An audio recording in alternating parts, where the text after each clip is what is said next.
Amados, eu quero nessa noite pensar com vocês sobre o tema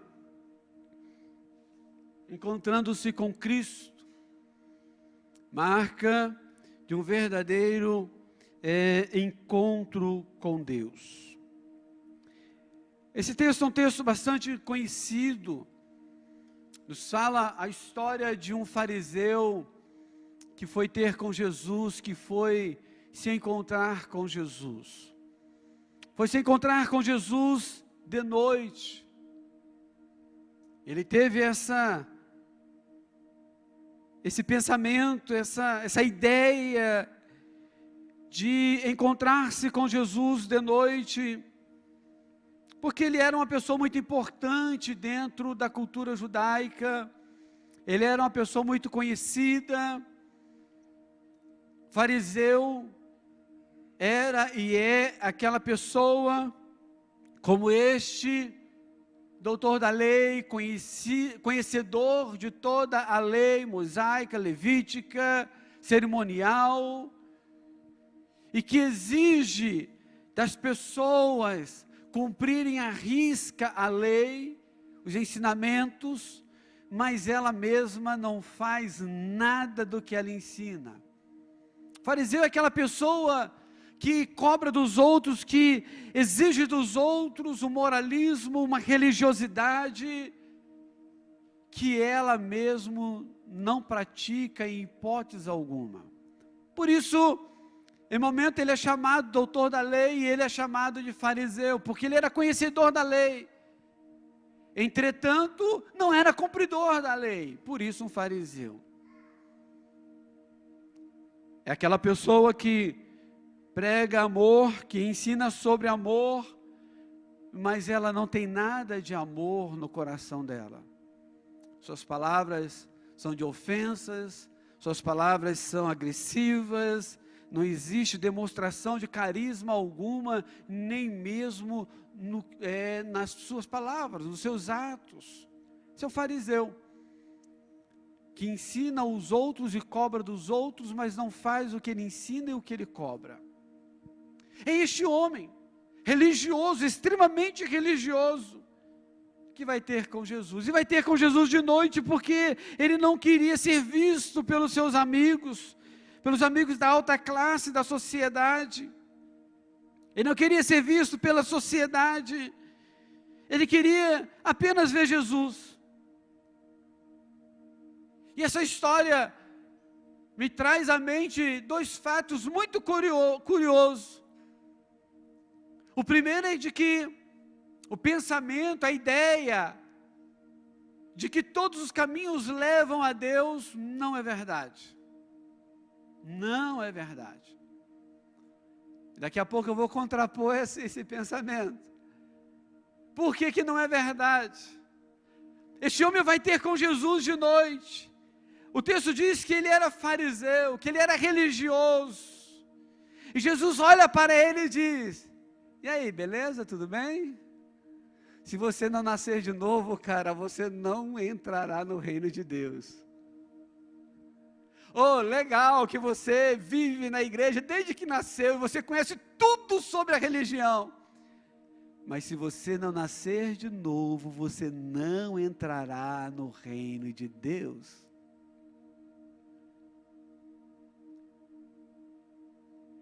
A ideia deste homem, penso eu, de que a sua religiosidade o levaria a Deus, já tinha garantido a ele a salvação, já tinha garantido a ele a vida eterna, as mansões celestiais.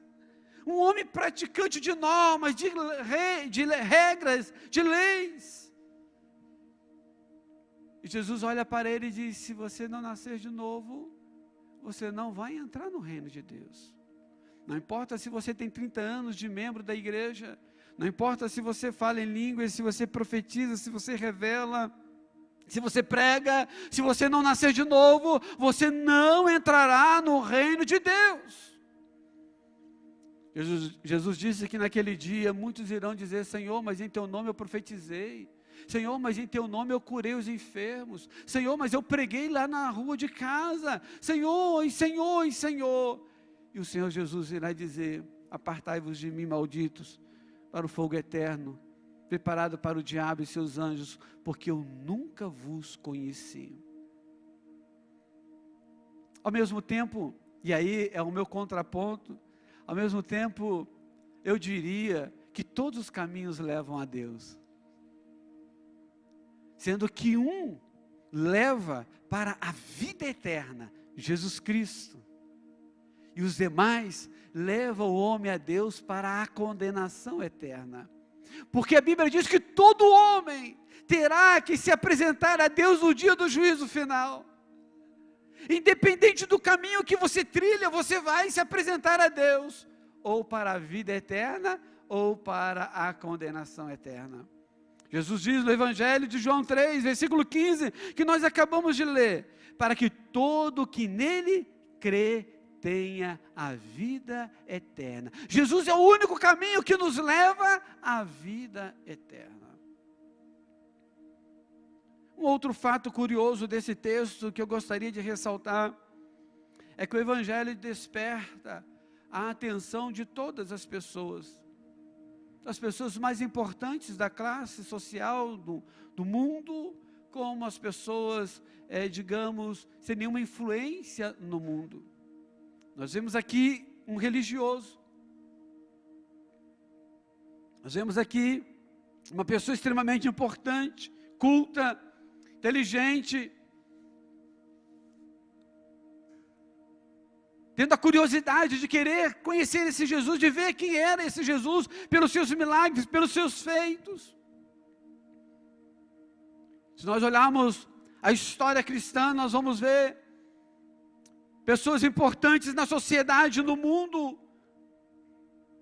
sendo atraídos por Jesus, despertando interesse por Jesus. Astrofísicos, físicos, astronautas, cientistas de todas as áreas, médicos, juízes, presidentes de nações, principalmente América Central e Europa. Nós vamos encontrar uma infinidade de presidentes desses países, principalmente nos Estados Unidos, uma história de presidente presbiteriano ou batista. Você vai ver em todo o mundo pessoas de todos os níveis, porque Jesus veio para todos. Jesus não veio para uma classe social, Jesus não veio para uma parte da sociedade, Jesus veio para todo homem pecador, chamá-lo ao arrependimento. Teologia liberal atual no Brasil tem apregoado incansavelmente de que Jesus era um ativista social político, que o grande desafio, o grande mistério, o grande trabalho de Jesus foi combater a política romana, era combater contra a opressão de Roma sobre a sociedade. A maior e única missão de Jesus foi combater o pecado, foi destruir Satanás, foi vencer a morte, foi vencer o pecado e dar a mim e a você a vida eterna através da sua morte e ressurreição. Jesus não veio jamais, em momento algum da história, a Bíblia não relata isso em lugar nenhum, que a missão de Jesus foi ativismo político, foi ativismo social. A missão única e exclusiva de Jesus foi implantar na face da terra o reino do Pai Celestial, para que eu e você pudéssemos ter a remissão dos nossos pecados. Encontrando-se com Cristo, marcas de um verdadeiro encontro com Cristo. Nicodemos resolveu encontrar-se com Jesus. Ele vai de noite procurar Jesus. E ele diz: Rabi, mestre, bem sabemos que tu és de Deus, porque se tu não fosses de Deus, tu não farias os milagres que você tem feito. Achava ele que Jesus ia ficar todo orgulhoso disso, que Jesus ia ficar todo feliz disso, de ouvir isso dele. Jesus olha para ele e diz: Nicodemos, se você não nascer de novo, você não vai entrar no reino de Deus. Entende? Nicodemos, não adianta você ser religioso, isso não vai te levar à vida eterna. Nicodemos, você apenas conhecer as leis morais, levíticas, não vai te levar à vida eterna. Você apenas conhecer as Escrituras, isso não vai te levar à vida eterna. Te faz necessário nascer de novo. Você ser membro da igreja apenas, isso não vai te levar à vida eterna. O que vai te levar à vida eterna é nascer de novo. E ao você nascer de novo, você vai querer ser membro da igreja. Você vai querer servir ao Senhor, você vai querer participar da igreja, porque a igreja foi instituída por Cristo, foi fundada por Jesus de Nazaré. Foi Ele que estabeleceu a sua igreja. E Ele foi muito enfático em dizer que as portas do inferno não prevalecerá contra a sua igreja. Eu e você somos a igreja do Senhor Jesus Cristo, e as portas do inferno não têm poder sobre mim, sobre você, porque pertencemos a Jesus Cristo de Nazaré. Nicodemos, é necessário nascer de novo.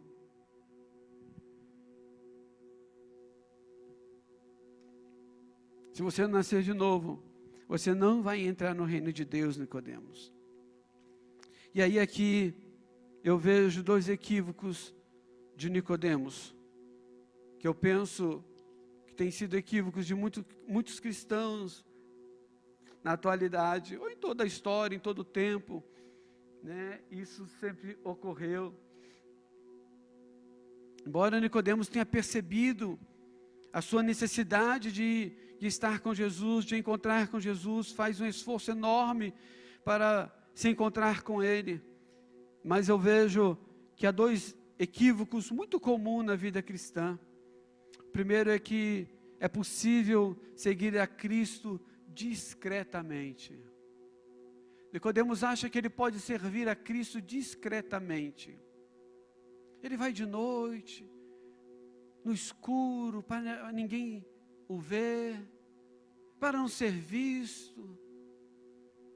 E depois as pessoas ficarem falando que ele virou crente. Olha lá, ó, Nicodemos, olha, pensava que era um cara inteligente, olha lá, está lá atrás de Jesus também, para não ser criticado, não ser zombado, né?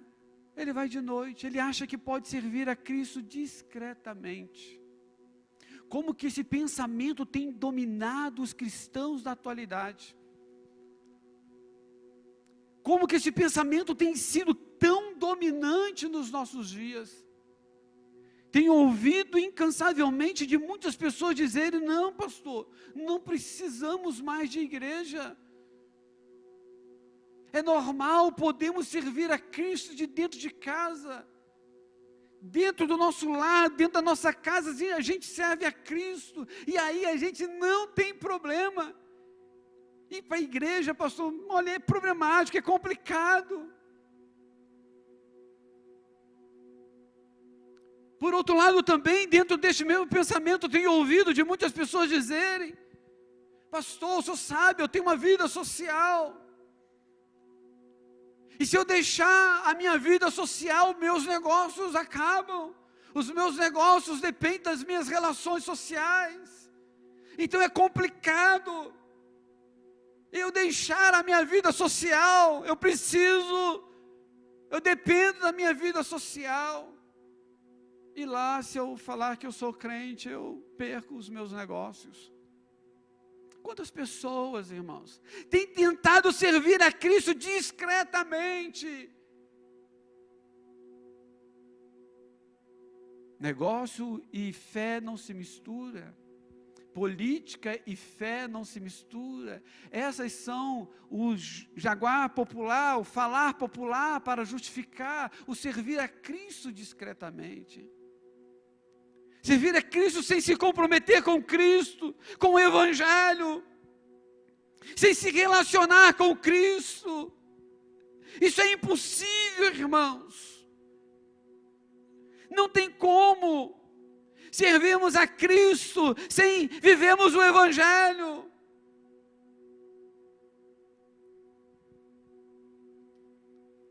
Jesus olha para Nicodemos e diz: Nicodemos, te é necessário nascer de novo.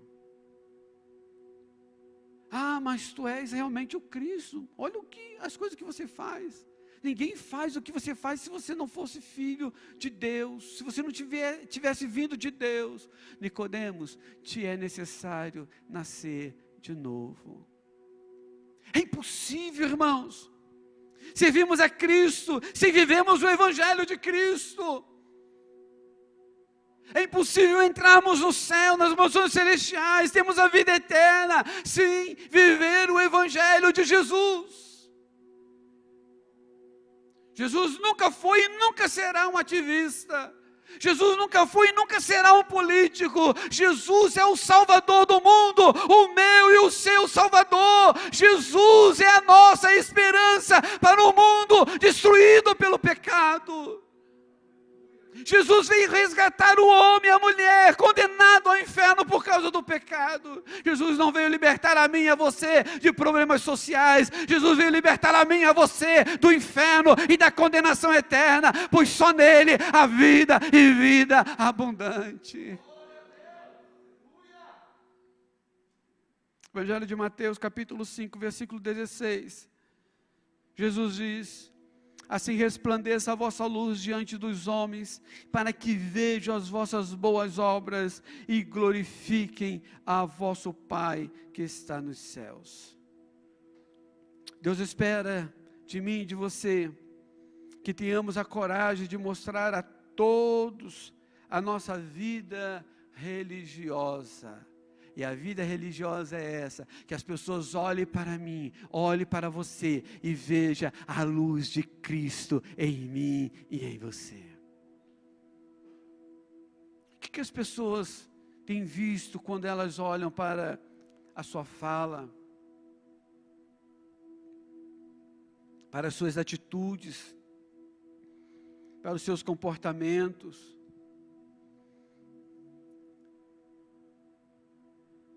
Esses dias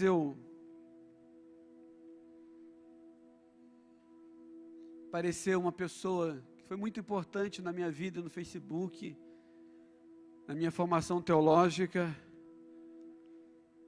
e eu abri ali a chamada, a postagem da pessoa, e quando eu olhei a foto, eu não caí sentado porque eu estava sentado. Uma pessoa tão admirada, tão querida, tão crente, assentado à mesa, tomando cerveja, tomando bebida alcoólica, e pelo jeito já estava bem chapadão. Chorei de tristeza, de ver alguém que me acompanhou durante 4 anos na minha formação teológica, que me ensinou todos os dias a amar Jesus, postando algo desse tipo nas redes sociais. As pessoas parecem que perderam o Evangelho de Jesus. Postam com uma naturalidade os seus atos pecaminosos como se fosse uma conquista, se fosse uma glória. Estão nem aí. E aí Jesus diz para Nicodemos: Nicodemos, necessário te é nascer de novo. Não adianta você ser doutor em hebraico, em grego, em teologia. Não adianta, Nicodemos, você ser a pessoa mais importante dentro da religião.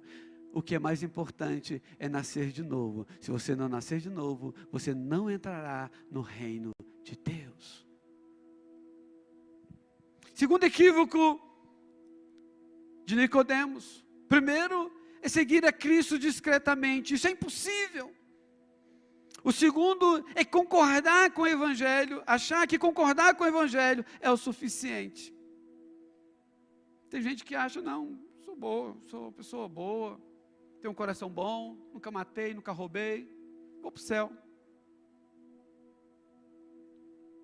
Sou simpatizante do Evangelho, concordo com tudo que o Evangelho diz, mas não faço nada que o Evangelho diz. Né? Nicodemos chega, peito estufado, cheio de orgulho, olha para Jesus e diz: sabemos que és mestre, vindo de Deus, porque ninguém pode fazer esses sinais que tu fazes, se Deus não estiver com ele. Nicodemos reconhece aqui inúmeras coisas, poderia fazer uma lista aqui teológica. A divindade, a soberania, o poder de Deus, poderia fazer uma lista aqui. Ele chega cheio de orgulho, sou conhecedor de tudo, sei tudo sobre Deus, e concordo que este é o Filho de Deus. Isso não vai mudar nada. Concordar com o Evangelho não transforma a vida de ninguém.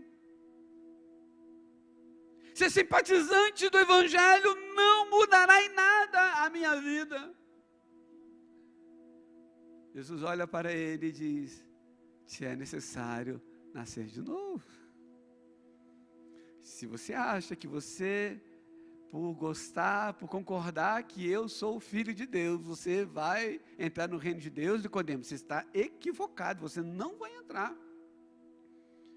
Na condição que você vive, Nicodemos, você jamais entrará no reino de Deus. Você precisa nascer de novo. Você precisa passar pelo novo nascimento. Queridos, concordar com o Evangelho não é suficiente. Não vai mudar nada na nossa vida espiritual. O que vai mudar na nossa vida é viver o Evangelho. Só é possível viver o Evangelho mediante o novo nascimento. Pastor, mas eu sou crente já há tantos anos. Nicodemos também era. E conhecia a Bíblia e Deus muito mais do que eu e você. Jesus olha para ele e diz: você precisa nascer de novo. Você ainda não nasceu de novo. Se você quer entrar no reino de Deus, você precisa passar pelo processo da regeneração, deixar Deus transformar o seu coração, deixar Deus transformar a sua mente, o seu modo de viver, o seu modo de ser, o seu modo de pensar, a sua conduta, que não é compatível com a vida cristã, que não é compatível com os ensinamentos de Jesus. Eu posso passar, querido, toda a minha existência servindo a Deus dentro da igreja, sendo religioso, extremamente religioso, mas se eu não nascer de novo, não verei o reino de Deus. Por isso, como diz um amigo meu, pastor Leandro, o céu é uma caixinha de surpresa. Quem às vezes você acha que foi para o céu, não foi. E quem você acha às vezes que foi para o inferno, não foi.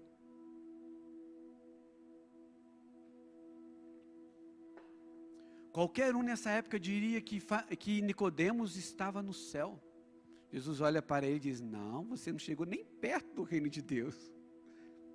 Você é um ótimo religioso, mas ainda não se converteu ao Evangelho do nosso Senhor Jesus Cristo. Por que eu falo isso? Porque às vezes, e é o que acontece com as pessoas religiosas, elas não se arrependem dos seus pecados, e elas não se arrependem dos seus pecados porque elas entendem que elas não têm pecado, que elas são melhores do que os outros, que elas estão acima de todo mundo, e por isso não há como elas se arrepender dos seus pecados, e por isso que vivem como Nicodemos, o farisaísmo, e por isso que a gente acha que às vezes essas pessoas estão no céu e não foram, porque elas não conseguiram se arrepender dos seus pecados. Por outro lado, você vê uma pessoa pecadora, uma pessoa extremamente falha, e aí você olha e diz: isso aí, coitado, está lá nos quintos dos infernos. Mas essa pessoa que você julga que foi para o inferno, tem um coração quebrantado, contrito, reconhece os seus pecados, e todos os dias ela pede perdão a Deus, ela se arrepende dos seus pecados. Lembra? Na crucificação de Jesus, alguém diz assim: Senhor, lembra de mim quando entrares no teu paraíso. Qual é a resposta de Jesus? Hoje mesmo estarás comigo no meu reino. Ele era religioso? Não. Mas ele teve uma oportunidade, a única oportunidade que ele teve, ele segurou com as duas mãos. O outro dizia o quê? Tu és Jesus, o Salvador? Salva a ti mesmo e salva nós também. Prova para mim que tu és o Cristo. Jesus não precisa provar para ninguém que Ele é o Salvador. Entende? Quero concluir com as marcas de um encontro verdadeiro com Cristo. Primeiro, o novo nascimento. Olha o versículo 3. A isso respondeu Jesus: em verdade te digo, se alguém não nascer de novo, não pode ver o reino de Deus. É o ato da regeneração, realizada por Deus em nossa vida, em nosso coração, transformando o nosso coração, transformando o nosso modo de viver. O novo nascimento, Jesus está dizendo a ele: olha, se eu falo das coisas carnais, materiais, você não entende, imagine se eu falar das espirituais. Porque as espirituais, só os espirituais entendem. Nascer de novo, é o processo de regeneração, de transformação. Aquela pessoa que tinha um coração duro, um coração cheio de ódio, cheio de rancor, cheio de mágoa, agora ele se converteu a Cristo, ele foi regenerado, agora o amor de Deus é colocado em seu coração, e ele tem um coração perdoador, ele tem um coração que ama, ele é transformado. Outro fato, outra marca de um encontro verdadeiro com Cristo, é a vida dirigida pelo Espírito. Olha o versículo 8. O vento sopra onde quer, ouve a sua voz, mas não sabes de onde vem nem para onde vai. Assim é todo aquele que é nascido do Espírito. O vento atua, meu irmão, minha irmã, imprevisível e invisivelmente. Você vê o vento? Não, mas você sente, né? Você sente o vento batendo em você, bagunçando o seu cabelo. Você vê as folhas das árvores, os galhos das árvores balançando. Quando passa um vento muito forte, em Maringá, você vê o resultado, um monte de árvores caídas, né? Mas você não vê o vento. E você também não sabe de onde ele vem, nem para onde ele vai. Disse Deus a Jó: você sabe, Jó, onde é a casa do vento, a morada do vento? Santo de Deus. A obra do Espírito Santo em nossa vida vai nos conduzir à vontade do Pai, vai nos levar para junto de Cristo, vai nos levar ao reino de Deus, vai nos levar à vida eterna, e vai nos afastar dia após dia do pecado, vai nos afastar dia após dia do mundo pecaminoso, de tudo aquilo que é imundo, que mancha a santidade de Deus em minha vida e em sua vida. Por isso Jesus diz a Nicodemos: Nicodemos, se você não nascer de novo, se você não nascer do Espírito e da água, você não verá o reino de Deus. Marcas de um encontro verdadeiro com Cristo. O novo nascimento. A regeneração, o novo nascimento, muda, querido, completamente a nossa disposição, a disposição da alma. Nosso coração, que era inclinado ao pecado, agora é inclinado a buscar a Deus. É inclinado para Deus. Marcas de um encontro verdadeiro com Cristo. Vida dirigida pelo Espírito Santo. Quem tem dirigido a sua vida? Quem tem dado as diretrizes da sua vida? O salmista, no Salmo 37, que nós lemos na abertura do culto, ele diz o quê? Entrega o teu caminho ao Senhor, confia nele e tudo mais Ele fará. Agrada-te do Senhor e Ele satisfará os desejos do teu coração. Coloque-se em pé.